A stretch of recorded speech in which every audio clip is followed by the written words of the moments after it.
Hello everyone, welcome to the class again. In previous classes, we have learned some programming skills in Linux or in Bash script. From this class, we're going to introduce some advanced tools in Linux. So they are awk and sed. So these are the two advanced tools which are widely used in Linux. So they're very powerful. You can use them to do some file handling, to process some complicated files. So the function of awk and sed, sometimes it looks like Excel's functions. However, when you handle a lot of files, um, the awk and sed, it could be even much more powerful than Excel. So now let's start to introduce awk and sed. So we're not going to finish both of them in this class. So in this class, we're going to first introduce awk. Now let's start. Before we introduce awk, let's first review some useful tools in Linux. The first one is pipelines. Do you remember what is pipeline? It connects two commands or programs. So it uses the output of the first program or command as the input of the second command. So for example, let's make a simple example. For example, if ls list, this is a command. The output of this command is this. It's showing the list of the current folder and files in the current folder. List. So list is the first command. If we use pipeline, we can take the output of the list command to another command as input. For example, word count.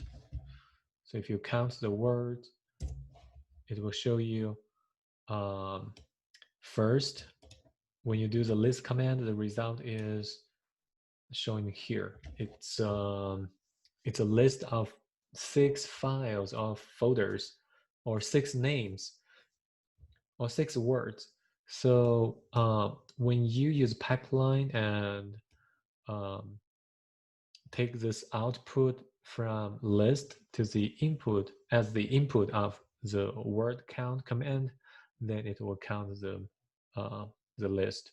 It's 6 word in 6 lines and 49 characters. So this is pipeline. Redirection. We have introduced the redirection before, but now let's quickly review it again. So first, the less than mark, it means read in. So the greater than sign, it's output. And double greater than, it means output, but not override the file. Instead, it's continue to write the output at the end of the original output file. So let's try them one by one.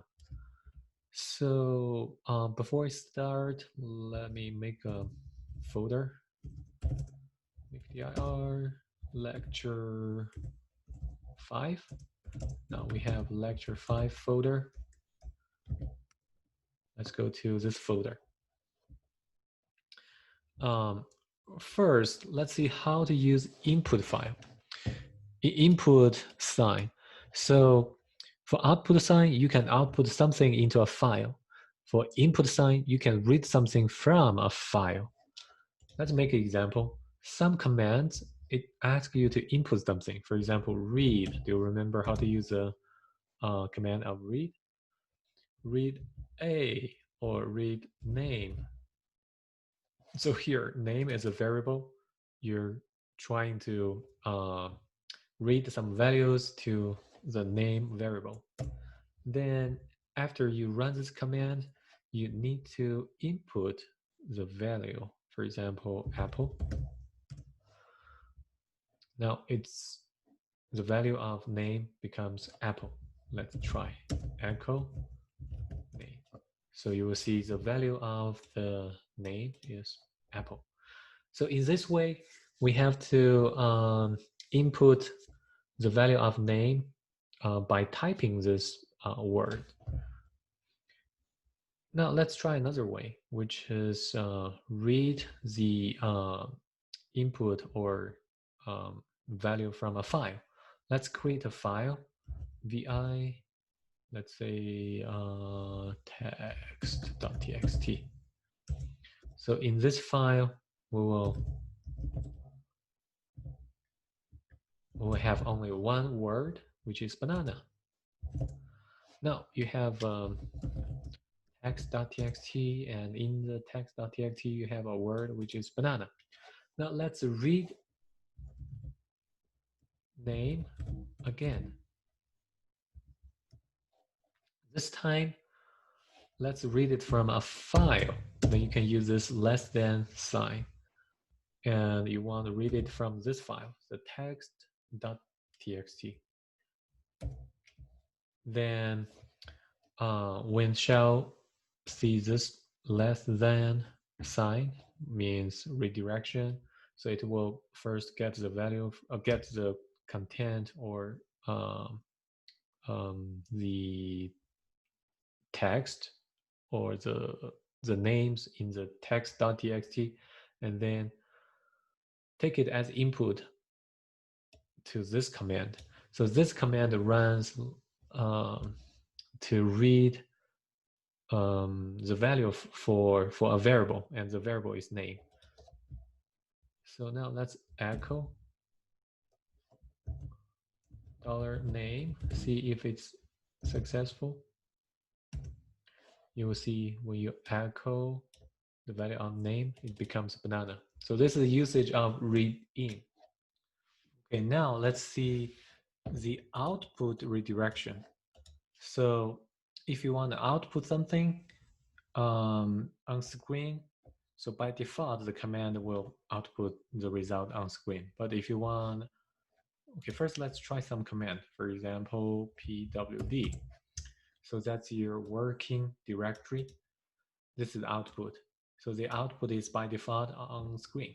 If you want redirect the on-screen output into a file, then you can use pwd and then redirect it to a file. Let's say it's out.txt.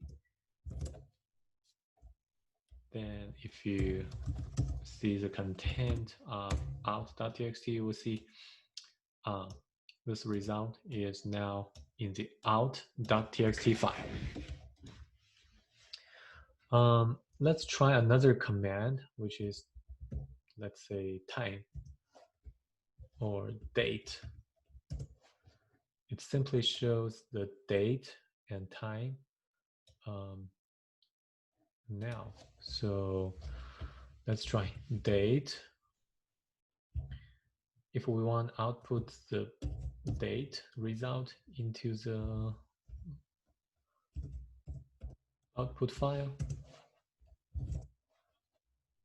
you will see now the content becomes the date. So that means when you use the redirection sign or output sign, the new output will replace the original one. So this is the new one, and let's see, this is the original one. If you don't want to replace the content in this file, instead you want to, let's say, write the output at the end of the original file. What you can do is you can use double greater than. That means you want to output this at the end of the original file of out.txt. Let's try another command. Let's try, let's see, pwd again. Let's try pwd, print the working directory. Now let's cat the output.txt. Now you see this result doesn't replace the original result or content. Instead, it's written after the original one. Okay, that's redirection. Now let's see the expanding bracket.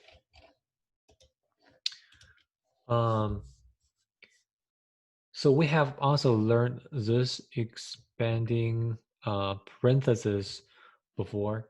So the function of this is sometimes you have command, for example, ls, or let's say ls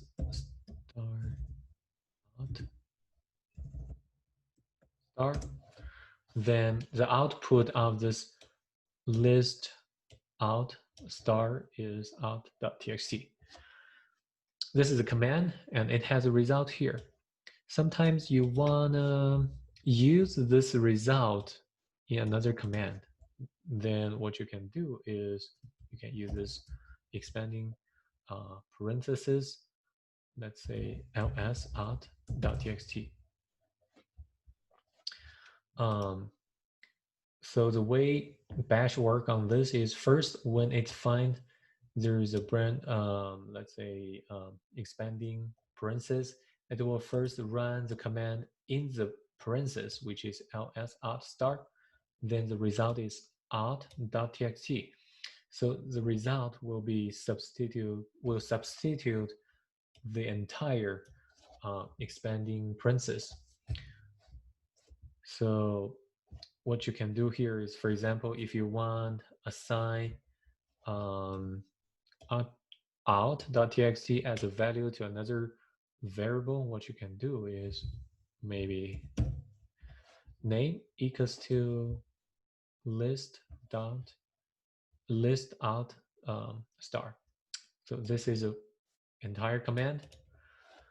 When shell sees this command, first it recognizes there's a expanding parenthesis. So it first run this command. This command is, the result of this command is out.txt. So the entire expanding parenthesis will be replaced by out.txt. So the entire command becomes name equals to out.txt. Then if you echo, let's try name, you will see the value of name is out.txt. So that's a function of expanding parentheses.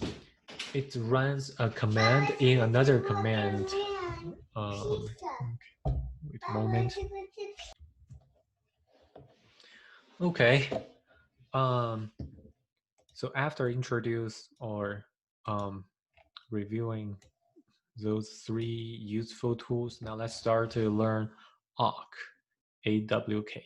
But before we start, let's download some PDB files to your computer. So PDB file, it's a file which stores the information of a structure of biomolecules such as protein. So this is the link for the PDB bank.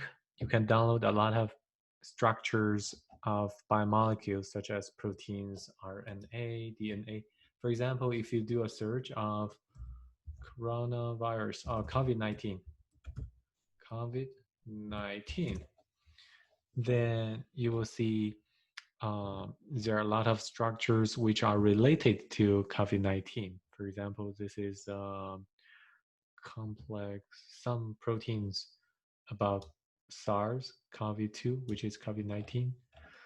This is the spike protein of COVID-19.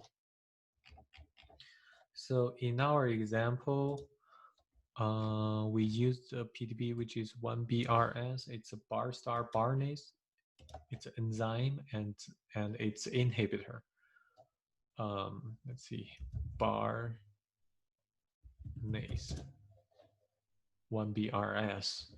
So this is structure of barnase bar star complex. So that's a widely used protein-protein complex. Okay. Now, let's see. There's another way to do a search in the PDB bank, which is just type their ID, for example, 1BRS. Then you can search this bar star Barnes structure. We'll introduce PDB bank, the usage of PDB bank in the future for more information. So once you get the download page, you can get a lot of information here. But if you click the download files, you can download the PDB format of the file. Let's download it to this folder, the test folder for lecture 5. Save it. Okay, that's it.